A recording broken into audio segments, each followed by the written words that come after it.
Assalamualaikum warahmatullahi wabarakatuh.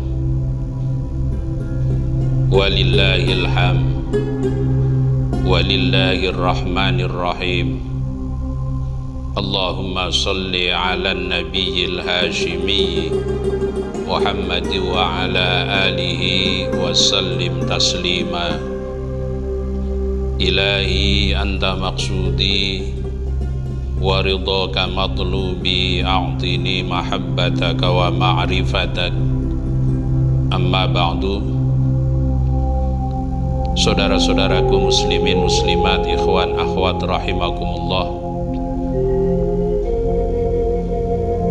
mensyukuri nikmat akal yang Allah anugerahkan kepada kita. Para ulama membimbing kita agar akal kita digunakan untuk memikirkan dan merenung dengan 5 hal yang ada di alam dunia ini. 2 yang sudah saya sampaikan pada pertemuan yang lalu. Yang pertama, fikratun fi ayatillah. Hendaklah kita menggunakan akal kita untuk selalu berfikir dengan tanda-tanda kekuasaan Allah. Orang yang selalu memikirkan tanda-tanda kekuasaan Allah, yatawalladu minhat tauhid wal yaqin, akan menjadi manusia yang meningkat kualitas ketauhidannya dan keimanannya kepada Allah. Yang kedua, wa fikratun fi alaillah. Hendaklah kita selalu menggunakan akal kita untuk berfikir, merenung dengan anugerah dan nikmat Allah. Begitu banyak nikmat karunia Allah yang telah Allah berikan kepada kita,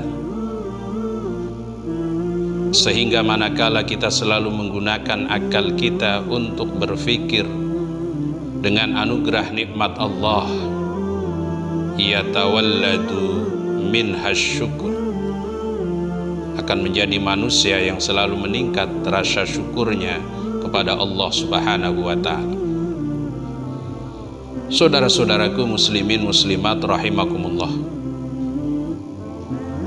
pada pertemuan kali ini kita akan melanjutkan memikirkan 5 yang diperintah oleh para ulama. Yang ketiga, fikratun fi wa'dillah. Kita diperintah agar selalu menggunakan akal pikiran kita untuk merenung dan memikirkan kepada janji-janji Allah yang ada di dalam Al-Quran. Di dalam Al-Quran begitu banyak Allah berjanji kepada hamba-hambanya yang soleh, hamba-hambanya yang beriman, hamba-hambanya yang selalu melakukan kebaikan ibadah kepada Allah. Antara lain di dalam salah satu firman-Nya, A'udzu billahi minasyaitonir rajim, Bismillahirrahmanirrahim, Innal abrara lafi na'im. Sesungguhnya orang-orang yang selalu berbuat baik akan dimasukkan oleh Allah ke dalam surga yang penuh kenikmatan. Itu merupakan janji Allah. Dan bagi kita orang yang beriman harus yakin apa yang dijanjikan oleh Allah pasti benarnya, sebab Allah tidak pernah mengingkari janjinya. Innallaha la yukhliful mi'ad. Allah tidak pernah ingkar janji. Sehingga orang yang selalu berfikir dengan janji-janji Allah, yatawalladu minhar rughbah, semakin meningkat kecintaan, mahabbahnya kepada Allah.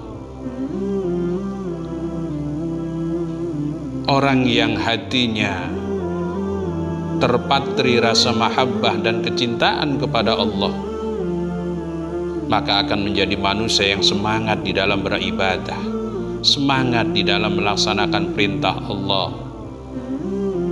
karena terbayang dalam pikirannya akan janji-janji Allah, akan kenikmatan-kenikmatan Allah, akan kebahagiaan-kebahagiaan Allah, akan anugerah Allah yang ada di dalam tempat yang banyak kenikmatan, yaitu surganya Allah Subhanahu wa Ta'ala. Saudara-saudaraku muslimin muslimat rahimakumullah. Kemudian yang keempat, fikratun fi wa'idillah.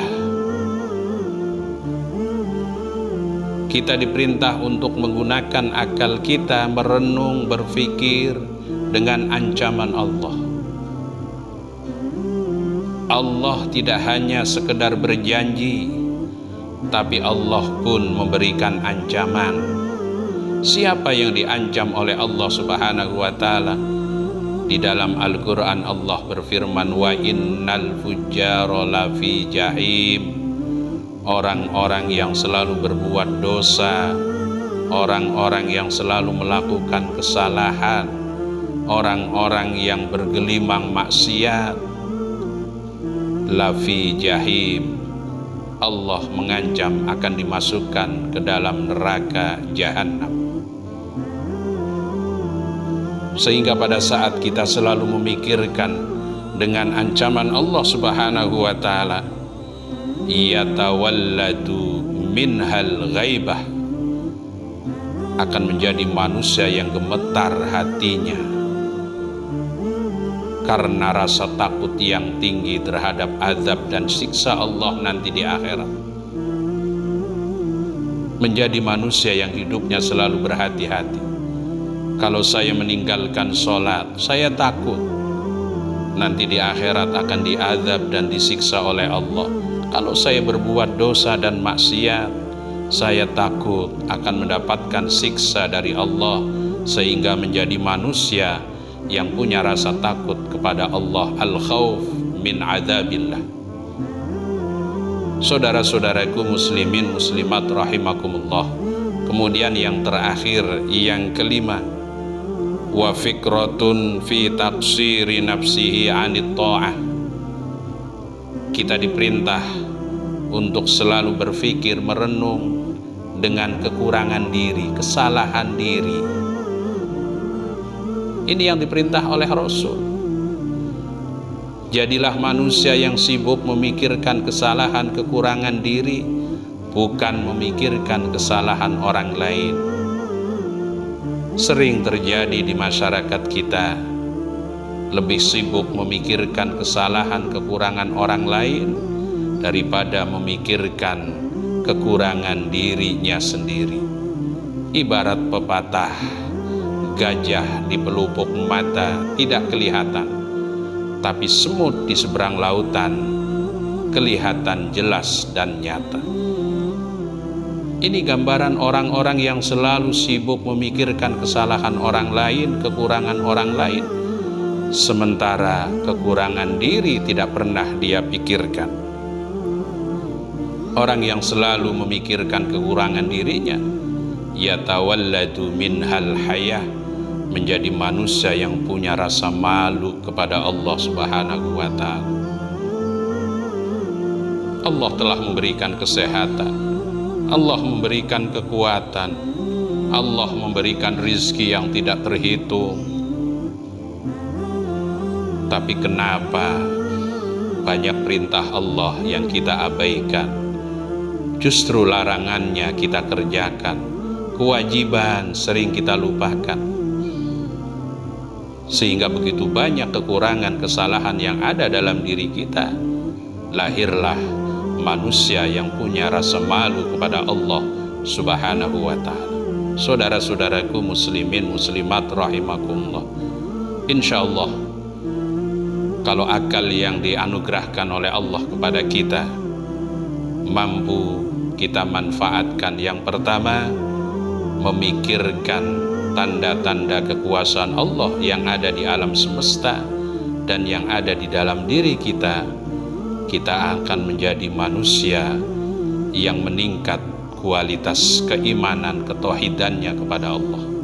Yang kedua, manakala akal kita gunakan untuk memikirkan dan merenung anugerah dan nikmat Allah, yakin kita akan menjadi manusia yang selalu bersyukur kepada Allah. Yang ketiga, jika akal kita gunakan untuk memikirkan janji-janji Allah, maka akan semakin meningkat kecintaan mahabbah kepada Allah, sehingga menjadi manusia yang semangat di dalam beribadah.